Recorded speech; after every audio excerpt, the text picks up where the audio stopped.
Mardi 25 octobre 2022, mesdames et messieurs, bonsoir et bienvenue dans votre émission Refaire le Monde. L'émission vous donne la possibilité de mieux comprendre l'évolution de l'actualité en Guinée, en Afrique et partout dans le monde. Le président de la transition n'est pas satisfait des responsables qu'il a placés à la tête des différents établissements publics et le colonel Mamadi Doumbouya l'a clairement fait savoir à ces derniers récemment à l'occasion d'une rencontre qu'il leur a imposée dans l'enceinte même du palais Mohamed V toute une nuit durant. Ils ont eu droit au sermon du président, particulièrement très remonté. Et qu'est-ce qui peut expliquer la colère du colonel Mamadi Doumbouya? Que dire de la méthode? Nous posons le débat dans l'émission de tout à l'heure. S'achemine-t-on vers le déni du droit à l'expression et de la liberté d'opinion? Ce débat, nous le posons ce soir dans la mesure où la justice est de plus en plus aux trousses de ceux qui ont des avis opposés à ceux du CNRD et des autorités dans leur ensemble. En témoigne la convocation suivie de la longue audition dont nombre de responsables politiques membres du Quatuor ont fait les frais hier dans les locaux de la direction centrale des investigations judiciaires au niveau de la gendarmerie nationale. S'y ajoutent ceux qui sont déjà sous contrôle judiciaire ou en détention. La question est d'autant plus importante que les acteurs qui osent s'exprimer se font de plus en plus rares chaque jour que Dieu fait. Faut-il alors parler d'une campagne d'intimidation déguisée? Quelles conséquences peuvent-elles découler d'une telle éventualité? Comment y faire face?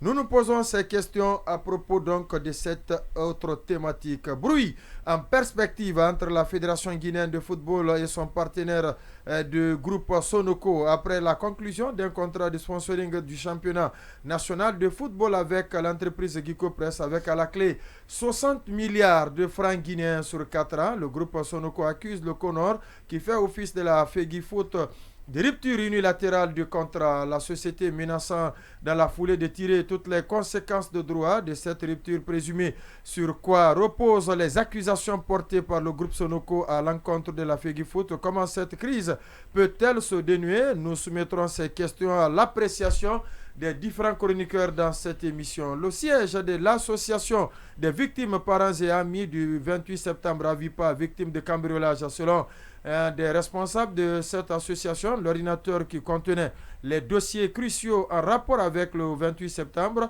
a été emporté. Sur les circonstances de ce cambriolage, nous aurons en ligne Madame Asma Diallo. Elle est la présidente donc de cette association. Ce soir, nous aurons également en ligne Sekou Koundouno. Il est en charge de la planification et des stratégies du Front National pour la défense de la Constitution, FNDC en abrégé. Avec lui, l'échange portera essentiellement sur la deuxième manifestation du mouvement anti-troisième mandat projeté pour ce mercredi 26 octobre 2022. Nous aborderons le sujet en rapport avec la convocation adressée aux responsables politiques membres du Quatuor et à lui-même. Ces convocations ne risquent-elles pas d'avoir un impact sur la mobilisation annoncée? Nous le poserons bien entendu. Et cette question, Lamine Monument Sissé dans ses téléphones. Bonsoir. Non, pas dans mes téléphones, dans mes dossiers. Bonsoir. D'accord. Voilà. Lamine Monument Sissé, bonsoir. Oui, bonsoir. Bonsoir. Bonsoir à tous. Bonsoir. Bonsoir à tous. Mohamed Ali Kondé, bonsoir. Bonsoir tout le monde. Massouma Segué, bonsoir. Bonsoir. Habib Marwan Kamara, bonsoir à vous également. Bonsoir. Baïla Amadou Traoré, bonsoir. Bonsoir à tous. Le studio bien garni ce soir, oui, le spécialiste des biscuits, en 2 minutes. Oui, en 2 minutes. Je n'en ai même pas besoin. Merci. Ce que je dis, c'est un coup de gueule le premier. C'est à l'endroit du ministre de l'administration du territoire, M. Mori Kondé. Il a fait quoi? Qui fait beaucoup de choses, c'est vrai, mais malheureusement, il y a quelque chose qui lui échappe. Quel est ce quelque chose-là? C'est les agréments des ONG. Monsieur Mori Kondé, si vous m'écoutez, signez les agréments des ONG. Ah, il refuse? Les ONG, je ne sais pas si c'est lui qui refuse, mais pas lui, je ne suis pas sûr que ce soit lui qui refuse. Oui, mais c'est très malheureux. Peut-être qu'il y a des choses. Non, mais qui peut refuser que les agréments soient signés? Je dis, il y a des choses certainement qui se passent dont il n'a pas connaissance. Ça l'échappe. Parce que quand c'est déposé, tous les documents sont fournis. Et vous savez que chaque 3 mois, les ONG sont obligées d'aller renouveler leur agrément. Ouais. Et parce que sinon, elles ne seront pas légales sur le terrain. Et les financements sont en fonction des agréments, de la légalité des agréments, des documents administratifs. Et aujourd'hui, il y a beaucoup d'ONG et qui sont bloqués parce que leur agrément n'est pas renouvelé. Et il y a des nouvelles ONG qui sont créées. Mais c'est un droit. C'est-à-dire que le devoir du ministère, c'est signer les agréments. Quelqu'un qui vient quand même du monde des ONG, Mori Kondé, qui a fait tout son temps dans le monde des ONG, comment vous expliquez cela, Lamine Moïma Sissi? Non, ce n'est pas forcément lui. Je parle du département. Mais M. Mori Kondé, il faudrait que vous devez faire face à cette préoccupation majeure.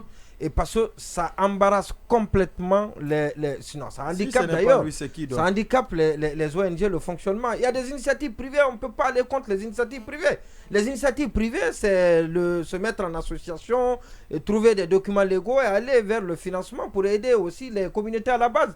C'est surtout aller ça. Lever des fonds. Oui, mais quand vous quelqu'un refusez... qui a évolué dans ça, comment vous trouvez cela? Je reprends ma question. Monsieur Mori Kondé, ministre de l'administration du territoire, s'il vous plaît, qui a brillé dans le monde des ONG. Veillez à cela pour signer les agréments. Mais il ne veut plus que d'autres ONG brillent comme je vous laisse avec c'est vous qui avez posé le débat. Oui, le débat il est important. Exactement. Et ça, je vais revenir là-dessus tous les jours, chaque fois que le problème n'est pas réglé. Quelle est la problématique? Pourquoi il ne délivre pas les agréments, Mori Kondé?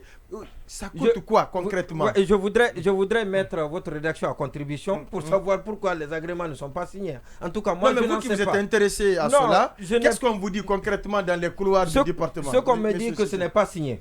Ce n'est pas signé. La raison. Les gens fournissent les documents sont légaux, sont tous ce qu'il faut payer est payé, mais malheureusement ce n'est pas signé. Donc c'est un refus dans ce cas. Je ne sais pas à quel niveau vous tirez la conclusion que c'est un refus. Je ne sais pas à quel niveau ça coince. Alors le deuxième sujet, moi je voulais juste alerter et je pense que je l'ai déjà fait. Donc je vous laisse avec vos commentaires. Maintenant le deuxième sujet. C'est, vous savez que la comparution d'ailleurs continue de l'ancien ministre de la Santé, monsieur Rémi Lama, le colonel médecin Rémi Lama, donc devant la cour de la CRIEF. Alors, il était général maintenant et quand il partait à la retraite, oui. Non, il n'était pas général. Si, Rémi Lama, médecin général Rémi Lama. Médecin général. Oui, il était déjà général. Le médecin général Rémi Lama. On disait médecin colonel, maintenant c'était médecin général Rémi Lama. Alors qu'il m'en excuse. Vous savez, voilà, l'armée, les gens ils sont très jaloux de leur grade. Oui, de leur grade. Oui. Il y en a qui méritent, d'autres non, mais lui, il est administratif. Il n'est pas un homme de front. Allez-y, peut-être que je ne sais pas, il est administratif. Alors, je ne vais pas revenir sur ça. Je dis bien, je vais parler de ce procès. Il y a un fait important qui a attiré mon attention. Et j'en parlais la fois passée parce que je disais qu'il a été demandé à la Direction générale des impôts, c'est la CRIEF qui a demandé à la Direction générale des impôts de lui envoyer, s'il y en a, la copie originale du contrat qui a été signé. Et dans le temps, quand j'en parlais dans cette émission, la Direction générale des impôts n'en avait pas trouvé encore. Alors aujourd'hui, j'ai été surpris d'apprendre que la copie a été présentée à la CRIEF. La copie qui a été signée par le receveur de la Direction générale des impôts. Ce qui est contesté, parce que la copie timbrée est signée à la Direction générale des impôts. Mais la question qu'on se pose, est-ce que c'est antidaté? Est-ce que ça a été fait comment? Ça a été travaillé comment? C'est la grosse question. Et parce que jusque-là, la partie opposée, donc la partie accusée qui est le ministre et l'entreprise, donc s'oppose à cette documentation légale, donc disent que la documentation, le dossier n'est pas légal. Et ce qu'il faut faire à cet effet, c'est demander l'ordre de virement. Et parce qu'il faut les preuves. Si c'est enregistré aux impôts, et forcément vous payez. Donc en plus, il n'y a pas de quittance. Et ça, on peut comprendre. Parce qu'à un moment donné, l'administration ne délivrait pas de quittance. Et ça, je me suis informé. Et les derniers rapports de l'inspection d'État ces derniers temps faisaient mention de cela et demandaient au ministère des Finances de mettre des quittances à la disposition du Trésor. Parce que c'est la caution, c'est la justification du paiement par une entité. Et donc malheureusement il n'y en a pas, et à la décharge de la société, mais l'ordre de virement doit être présenté pour rassurer les uns et les autres que le document il n'est pas falsifié, que ce n'est pas un faux document. Et parce que quand vous enregistrez votre document aux impôts, forcément c'est à la suite d'un paiement que vous avez fait, on vous donne au moins l'ordre de virement.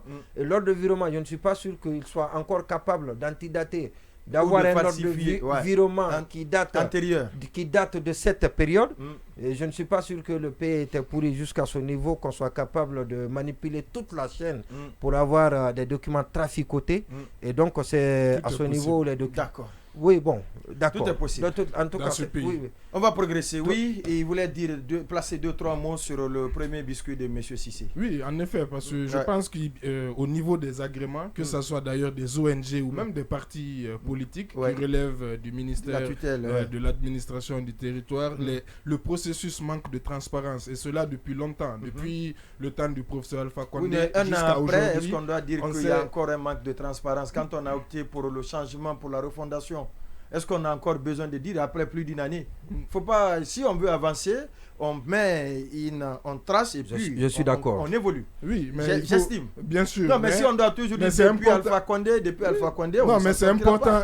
Qu'est-ce qui est fait depuis maintenant? Qu'est-ce qui est en train d'être fait? C'est ça la grande question. Oui, bon, c'est pas, je suis pas obligé de répondre à cette question spécifiquement. Pourtant, c'est pour éclairer l'opinion. Oui, mais l'opinion a le droit aussi de savoir que c'est un problème, comment on appelle, qui ne date pas d'aujourd'hui, pour dire que c'est un problème. Nous parlons maintenant profond. de sa résolution. Maintenant, le diagnostic a déjà été fait lors du coup d'État. Les mots ont été soulevés par le colonel Mamadi Doumbouya. Est-ce qu'on doit continuer encore à justifier le fait que ces mots ne sont pas résolus encore toujours par le passé? Qu'est-ce qui est fait maintenant? Personne ne justifie que les mots ne sont pas justifiés. Qu'est-ce qui est fait pour inverser la donne? Qu'est-ce qui est fait pour inverser la donne? Ça, le ministère de l'administration du territoire serait le mieux placé pour répondre à cette question. Qu'est-ce qui est fait pour inverser la donne? Mais une chose est sûre, aujourd'hui, que ce soit les partis politiques, que ce soit les associations, que ce soit les ONG, le processus d'octroi, il y a une opacité totale. Et aussi, maintenant, il parlait de ce qu'on renouvelle chaque 3 mois. Certainement, c'est le récépissé. Il faudrait voir aussi s'il n'y a pas une question financière derrière. Combien coûte le renouvellement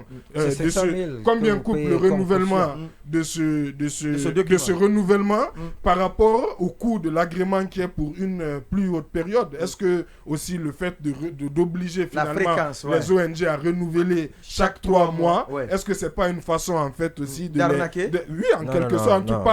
Non, quand vous devez avoir votre agrément, on vous dit voilà que vous devez renouveler. Il y a un agrément provisoire. Non, mais le récépissé, comme son nom l'indique, il est limité. C'est 3 mois, le temps qu'on étudie votre demande. Absolument. Mais si à chaque fois on renouvelle 3 mois, là ça devient une anomalie complète. Une anomalie complète. Et du coup, plus d'une année, il faut délivrer, il faut signer les agréments des ONG. Ça doit être signé. Pas du tout. Et la responsabilité principale aussi incombe bien entendu au signataire, au chef du département. Parce qu'il y a une direction. Si lui, il ne fait pas, si la direction technique qui est chargée d'instruire les dossiers, exactement, c'est Proma, quelque chose comme ça. Si cette direction technique n'est pas capable d'instruire les dossiers, c'est au ministre aussi, dans son cabinet, de prendre ses responsabilités et de demander des comptes. Absolument. Alors, on va ouvrir. Donnez-moi juste une seconde parce que j'ai envie le débat devient de plus en plus. Oui, j'ai envie de rappeler juste 2 choses qui sont très très importantes. La première, c'est que la liberté d'association est vraiment libre. C'est comme la liberté d'expression. Vous n'avez pas besoin d'attendre un agrément pour commencer à exercer vos activités. Vous pouvez commencer vos activités avant que l'agrément ne vienne. Deuxième chose, c'est qu'il faut te rappeler que l'argument sur Alpha Condé. Attendez, mais il y a des choses qu'il ne faut pas. Oui, non, quand il finit maintenant. Le contraire, je vous dis que la liberté d'association. Je ne sais pas si vous avez une association. Ça dépend de l'activité. Ça dépend pas de l'activité. Une association des personnes qui se mettent ensemble pour exercer de quel type d'activité? L'accès au financement, par exemple. Ce que je sais, c'est que quand il s'agit d'une ONG, c'est un frein. Quand il s'agit d'une association, il faut forcément un agrément. Bien sûr. Le problème, c'est que l'agrément, c'est surtout vis-à-vis des partenaires. Vous n'avez pas compris ce que je suis en train de dire. L'agrément, c'est surtout la crédibilité que ça peut conférer à votre organisation vis-à-vis des partenaires. C'est surtout ça. Je vous explique. C'est la légalité. Il n'y a pas une Vous ne comprenez pas si vous m'écoutez pas. Si vous voulez que j'insiste là-dessus, vous allez me laisser terminer. Non, si c'est ce que vous savez, alors vous ne le savez pas. Parce que je sais que je suis dans ce monde-là depuis un peu et je le sais. Justement, alors dites-moi, alors si vous êtes dans ce monde depuis longtemps et que vous osez me dire aujourd'hui que sans un agrément, on ne peut pas exercer une activité, c'est que vous n'étiez pas dans, vous ne le savez pas. C'est justement ce que je suis en train de dire. Je vous dis que la liberté d'association, je ne parle pas d'autre chose. En ce qui concerne les ONG, les les associations, vous pouvez vous mettre ensemble, décider un procès verbal en attendant votre agrément, commencer à exercer. C'est ce que je suis en train de dire. Maintenant, s'il y a le contraire qui existe, ça vous pouvez me le dire. La deuxième chose, oui, j'allais en venir. On peut être bloqué parce qu'on a besoin d'un financement, on vous demande votre agrément, on veut faire une activité verbale. C'est ce que je suis en train de dire, c'est vous qui êtes en train de me dire que non, l'agrément, il faut que ça soit créé. Écoutez-moi, vous allez comprendre. Deux choses. Deuxième chose, c'est qu'il ne faut pas oublier qu'il y a un argument sur Alpha Condé qui peut être reconduit. Il y a eu un moratoire au temps de Bourama Condé qui estimait que les associations déviaient un tout petit peu à leur activité déclarée, leur objet principal déclaré. C'était le cas du FNDC. On disait que le FNDC n'était plus une sorte d'association et qu'il y a des associations qui allaient dans le sens de prendre une position politique vis-à-vis des sujets qui ne les intéressaient pas. Et du coup, il fallait avoir un moratoire sur les associations pour ne pas effectivement les permettre d'aller dans un autre sens. Ça peut continuer parce qu'on a interdit déjà le FNDC. Et on a dissous même. Oui, on l'a interdit, le FNDC. Et il y a des associations qui peuvent se créer allant d'une manière ou d'une autre en fonction des financements qu'ils obtiennent, de façon claire ou de façon non opaque, à soutenir un certain nombre d'activités. Ça peut être également ça. Et la dernière chose que j'ai envie de dire là-dessus, c'est que le monde des associations ou des ONG, c'est un monde complètement pourri. C'est le bordel permanent de ce côté-là. Lorsque vous tentez de faire... Non, ça c'est excessif. C'est pas excessif, je sais ce que je suis en train de dire. Je le dis, il n'y a rien qui soit excessif dedans. Parce que je l'assume. Je vous dis, c'est un monde... Je vous dis, c'est le bordel permanent de ce côté-là en même temps. Le prophète, c'est que si vous y jetez un œil, il n'y a rien absolument qui puisse être clair dedans. Il y a des associations qui, normalement, doivent faire des rapports tous les jours qu'ils ne les déposent pas et dont les activités, ils ne sont pas... Oui, mais c'est ce que je suis en train de dire. Dans le monde des ONG. Oui, mais moi, je ne parle pas d'eux, je parle de l'activité. Je parle de l'environnement. Personne qui celui qui prend ça pour lui. Ah ben c'est son problème. Si c'est pour cela que vous me retirez la parole, eh bien Habib prend la parole. Non, certainement pour aider, pas pour le recadrer, mais pour l'aider à être compris, précis et mieux compris par l'autre auditoire. C'est que je le réfère à la loi de 1901 portant sur la liberté d'association. Il comprendra que tu t'es complètement égaré. Non, 1901, elle n'est pas... Ça, c'est la France. C'est pas la Je dis, je parle de la loi 1901. Je le dis et je précise, c'est la loi de référencement sur la création des livres, c'est la loi portant liberté d'association. Elle part de ce principe de... Je pars du principe de la loi de 1901. 1901, c'est la France. En Guinée, c'est la loi 012. Certainement qu'on est... En Guinée, c'est la loi 012. Parle-moi de la loi 17. On se réfère toujours, avant de faire quoi que ce soit, surtout tous les textes guinéens, toutes les lois guinéennes presque. La référence en matière de loi guinéenne, en matière de loi en Guinée, c'est la loi guinéenne. Le drame, ou les textes, les traités. Le drame, c'est qu'on a tous été à l'école, mais certainement qu'on n'a pas compris de la même façon. Je dis, le référencement, c'est la loi de 1901. La définition universelle qui est donnée à l'association part de là, de ce principe de 1901. Donc, je lui demande de se référer à cela. Certainement pas pour te recadrer, mais ça te permettra d'être compris. Non, je ne me référerai pas à cela. D'accord. Je me réfère plutôt à la loi guinéenne. Le premier sujet inscrit à l'ordre du jour, c'est bien... Sur l'agrément, juste citer ce passage de la loi justement guinéenne 012 sur les associations, article 7. Les associations et les unions régulièrement constituées acquièrent la personnalité morale. L'agrément administratif constate l'existence de cette personnalité et lui confère le plein exercice de ses droits. Ce qui veut dire que sans cet agrément, on n'a pas le plein exercice de ce droit. Exactement. Et on n'est pas régulièrement constitué au regard de la loi. On ne peut pas ester en justice, on ne peut pas détenir... Encore une fois, l'agrément est indispensable. Il est pour une ONG sérieuse en tout cas. Ouais.